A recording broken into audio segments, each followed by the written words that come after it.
एक परिवार के 3 व्यक्ति, ध्यान से सुनना, आज का प्रमुख ये दृष्टांत है। एक परिवार के 3 व्यक्ति, माता पिता और बेटा, माता पिता और बेटा एक परिवार के हैं। पिताजी का अंतिम समय है। पिताजी ने अपनी पत्नी से कहा कि भाग्यवान, अब मैं मृत्यु को प्राप्त होने वाला हूं, मेरी अंतिम इच्छा सुनो। धर्मपत्नी कहती है बताइए। कि मेरी अंतिम इच्छा है कि मेरी जो अस्थि है, हड्डियां, अस्थियां, ये तुम गंगा जी में डलवा देना, बस मेरी इतनी सी इच्छा है। धर्मपत्नी ने कहा ठीक है महाराज, प्राणनाथ जैसा आप कहते हैं वैसा होगा। उन्होंने देह त्याग किया, अंतिम संस्कार हुआ। तीसरे दिन अस्थि संचय किए गई, जितनी भी हड्डियां बची है उनको इकट्ठा किया गया। अपने बेटे को बुलाया मां ने और कहा कि तेरे पिताजी की अंतिम इच्छा थी कि इनकी हड्डियों को गंगा जी में डाल कर आओ। बेटे ने कहा ठीक है। बेटा कलयुग का है, कहा कि जरूर जाता हूं। मां ने बुलाया, इधर आ, ये अस्थि संचय कर लेकर जा। 500 रुपए का नोट दिया हाथ में। 60 किलोमीटर दूर गंगा जी है, एक बस का टिकट करवा कर दिया, इस बस में बैठ, ये 500 रुपए ले, इन हड्डियों को गंगा जी में डाल कर आ। बेटा बैठकर चला गया। 30 किलोमीटर दूर बस गई। जैसे ही पहुंची विराम के लिए, ड्राइवर ने गाड़ी रोक दी चाय पानी के लिए। गाड़ी रुकी। कुछ समय के बाद जैसे ही बालक नीचे उतरा, विचार करने लगा, 30 किलोमीटर दूर आ गए, कोई काम तो है नहीं, कौन देख रहा है कि कहां डाल के आए हैं।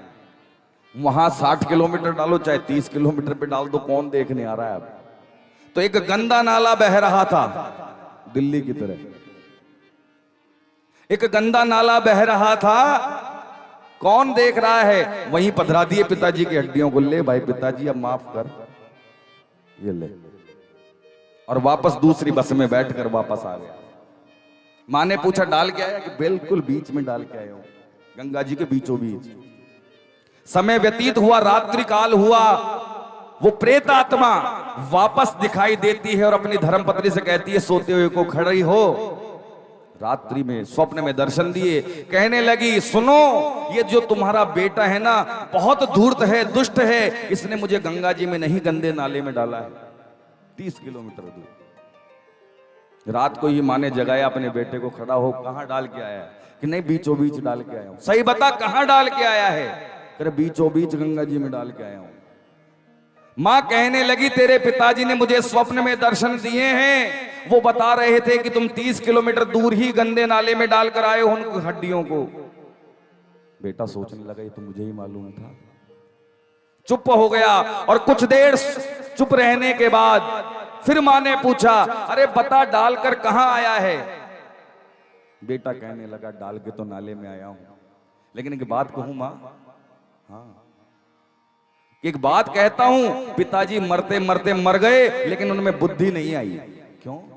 अरे तेरे से 30 किलोमीटर इधर कहने आए थे, उसकी जगह 30 किलोमीटर उधर क्यों नहीं चले गए, गंगा जी में पहुंच जाते। बुद्धि नहीं आई मरते मरते भी।